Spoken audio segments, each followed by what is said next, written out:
જીવ સામે ફરે છે ગુમાનમાં, તારે રહેવું ભાડાના મકાન. હકીકતમાં તો આ વિષય જ એ હાલે છે આપણે કે શેનું ગુમાન કરવું. જીવન જોબન રાજ ધન અવિચળ રહે ન કોઈ, જો ઘડી જાય સત્સંગ में જીવન કા ફલ હોય. આ એમનેમ તો નથી લખવું. જીવન કાયમી નથી, જવાનું છે, આવ્યા છે તો જવાનું નક્કી, કાયમી નથી. જીવન જોબન એટલે જોવાની, એ કાયમી નથી. આ જોવાની રે ઓછી, અને હાડે એવા ગોટાળા થાય ને કે જોવાની ભોગવવાનો સમય રહેતો નથી. કારણ કે જુવાનીમાં આ કર લઉં, તે કર લઉં, ઓયલું કર લઉં, ઓયલું કર લઉં, ને વાંદરાને જેમ ધડ કરવાનું, મંદિર મળે નહીં, પછી ઠેકાણે થઈ જાય.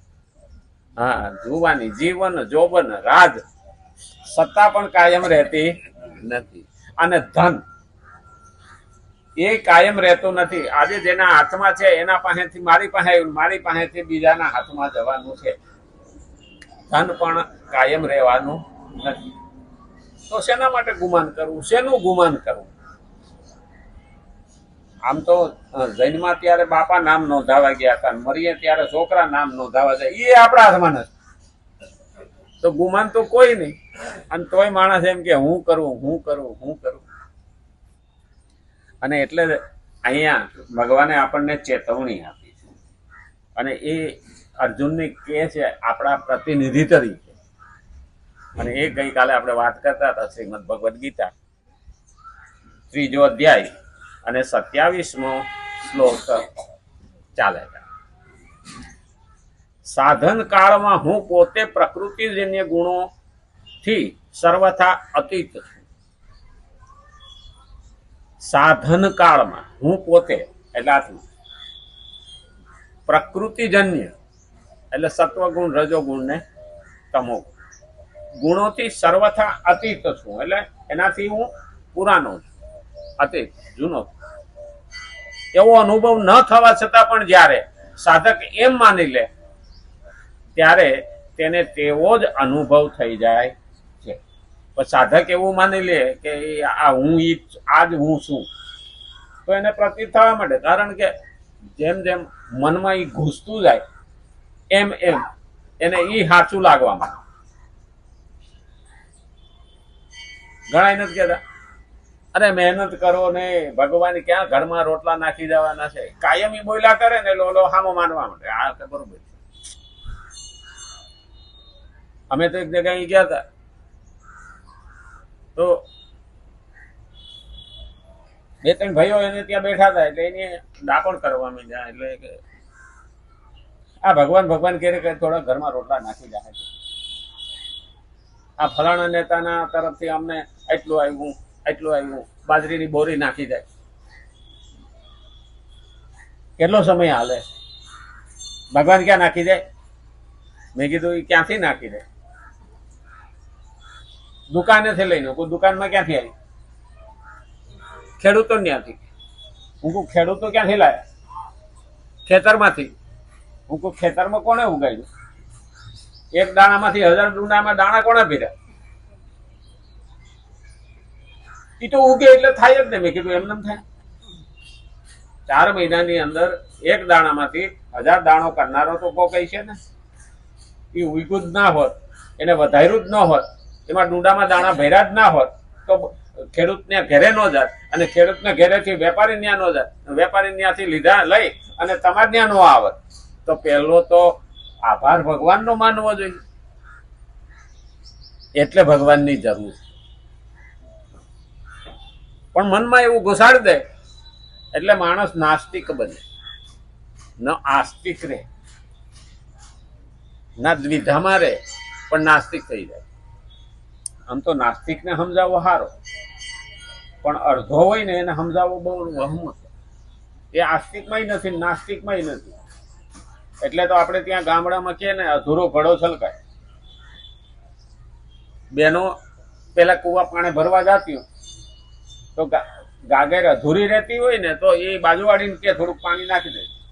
હા, એટલે માથે બેડું લઈને આવતી હોય, ભરેલો હોય ને તો માથે બેડું સ્થિર રહે, એને હાથે પકડવું ન પડે. ઓલું તો પકડવું હોય તો એની ડોક હાલે. અધૂરા ઘડા છલકાય. એ આ અધૂરા નડે. અને એટલે કીધું કે તું એવું માની લે કે આ શરીર ઈ જ હું છું. ના, ત્યારે તેને તેવો જ અનુભવ થઈ જાય. આ પ્રકારે જેવી રીતે તે ખોટી માન્યતા કરીને બંધાયો હતો તેવી જ રીતે ખરી માન્યતા કરીને તે મુક્ત થઈ જાય છે. ને સાચી ખબર પડવા માંડે ને એટલે એમાંથી બારો નીકળી જાય. હકીકતમાં ઓલું કાઢવું છે એ કાઢવા માટે બેસીએ તો ના નીકળે, પણ સાચી માન્યતા લાવીએ તો ખોટી માન્યતા નીકળી જાય.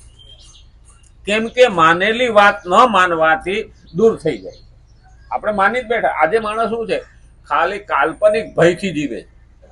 આવું થઈ જાય તો, આમ થાય તો, પેલું કરી નાખ્યું, પેલું કરી નાખ્યું. અરે ભાઈ, તું કાલ્પનિક ભયથી દૂર થઈ જા. આમાં તો ત્યાં સુધી કીધું 16મા અધ્યાયની અંદર ભગવાને અભયમ સત્વ સંશુદ્ધિ. તું અભય બની જા. આ ખોટા ભયમાં જીવે છે. હવે કાલે હું થવાનું છે તો આપણને ખબર નથી, તો કાલની ચિંતા કરવાની જરૂર ક્યાં? માણસને પલકા નહીં પતા કલકી કરે સોબત. એવી ખોટી માન્યતા અટાણે માણસના મનમાં એટલી બધી ગાંઠો પડી ગઈ છે કે પહેલા તો ભાગવતમાં ધૂંધકારી 7 ગાંઠોમાં તો એનો મોક્ષ થઈ ગયો, પણ આપણે તો 700 ગાંઠો એવી મગજમાં પડી છે કે નથી જૂનું પકડું એ હાસું કે ખોટું. આપણે ભગવદ્ ગીતામાં કોઈ ચકાઈશું ખરું? કારણ કે ભગવાન તો એમ કહે છે કે તું જે કરે છે એ સાચું છે કે નહીં, અને જે સાચું છે એ તું કરે છે કે નહીં? આ પહેલો પ્રશ્ન આપણા મનમાં આવવો જોઈએ કે હું જે કરી રહ્યો છું ચકાસવું તો પડે.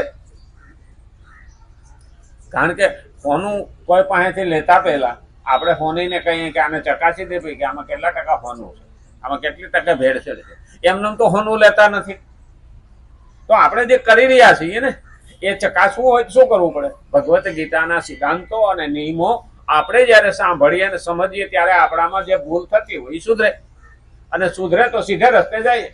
અજાણ્યા ગામમાં જતા હોય અને આપણને ક્યાંય બોર્ડ ના મળ્યું હોય ને આપણે અટકી જઈએ, ખાડા 3 રસ્તા આવ્યા છે, આ રસ્તે જઈએ છે એ બરોબર છે કે નથી? કોઈને પૂછી તો જોઈએ. અને કોઈ ખેતરમાં કામ કરતો હોય એ બાજુનો તો આપણે એને બોલાવીને પૂછીએ, ભાઈ ફલાણા ગામ આ રસ્તો થાય, તો કે આ નહીં ભાઈ આ છે. કોક બતાવનાર તો જોઈએ કે નહીં? અને ત્યારે આપણને ખબર પડે કે ખોટા આપણે આગળ જઈને પાછું આવવું પડે અને ઊંધે પાટે ચડી જઈએ. અને ઘણી વખત તો કોઈક ગામમાં પૂગ્યા પછી કહે કે આ ગામ એ નથી ભાઈ, તમારે પાછું જ્યાં આવ્યા હતા ત્યાંથી જાઓ ને પછી આ બાજુ જાઓ. પેલું યાદ રાખવાનું. અને ભગવાનની કૃપા થાય ને તો કોકનો કોક રસ્તો બતાવનાર મળી જાય. પહેલા તો ભગવદ્ ગીતા આપણને રસ્તો બતાવે છે. અમારો છોકરો નોકરી કરતો કંપનીમાં, તો કંપની વાળા રાજસ્થાન ફરવા માટે બસ લઈ ગયા, 2 બસ કારીગરો બધા એના કંપની તરફથી જાત્રા. તો આમ ફરતા છેલ્લે રણુજા બસ વાળી તો હાડું અંધારું થઈ ગયું અને જાતા હતા. અને બસ ડ્રાઈવરો કાયમ જાતા હોય તોય ભૂલા પડ્યા. એટલે હાડો આગળ ગયા પછી ડ્રાઈવરને એવું થયું કે હાડો હું જાઉં છું એ રસ્તો બરોબર નથી. એટલે બસ ઊભી રાખી કે આજ તો આપણે રામાપીરના દર્શન નહીં થાય. હવે કોકને પૂછવું જ પડશે ને. હવે એ તો પેલો રણ પ્રદેશ જેવો વિસ્તાર, ત્યાં કોણ હોય? એટલામાં દુકાન નહીં, મકાન નહીં અને માણસ નહીં. હારું કે કરવું હું? બધા ચિંતામાં પડી ગયા. એટલે ડ્રાઈવરને આખો વિશ્વાસ જ પેલો ડગી ગયો કે હું જાઉં એ બરાબર રસ્તો નથી. એમાં એક ગોવાળીઓ હાથમાં લાકડી, માથે પાઘડી, ખેપાડું પહેરેલું સામે આવ્યો બસની લાઈટમાં આવ્યો. એટલે આ ઉતરીને 2-4 જણા કે આ કોક ભાઈ છે, આપણે એને પૂછી જોઈએ રણુદાનો રસ્તો કઈ બાજુ, જૂનું રણુદા. એટલે એને ઉતરીને પૂછ્યું. એટલે કે ભઈલા તમે તો ઊંધા આવ્યા છો, આ બાજુ જાઓ ને આ બાજુ થઈને આમ જાઓ તો કે રણુદા આવશે, આ રસ્તો કે રણુદા જતો નથી. ઓલા બધા કે હા જ્ઞાન થઈ ગયા. તોય 5 કિલોમીટર તો પાછું આવવું પડ્યું.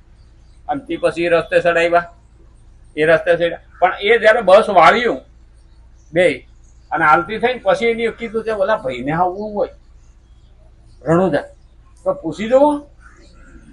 આ તો કે આપણે બસમાં બેહાર લઈએ એટલા બધા થઈએ તો એક ભાઈને લઈને આપણને રસ્તો દેખાડ્યો છે, પાછા હાથ બેટરી લઈને બધે પૂછ્યું જોયું ક્યાંય કોઈ મળે.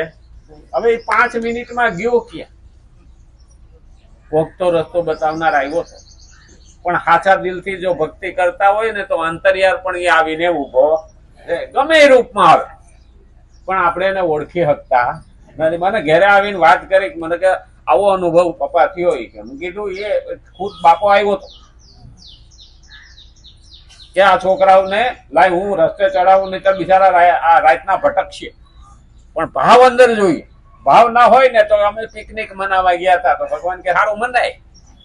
હા, અંદરથી જયારે ભાવ જાગે ને તો ભગવાનને દોડતું આવવું પડે. વગર બોલાવે આવનારો હોય ને તો ભગવાન છે, ને કોઈ આમંત્રણ નહીં મારો દીકરો દુઃખી થવો જોઈએ નહીં, પણ એ મનમાંથી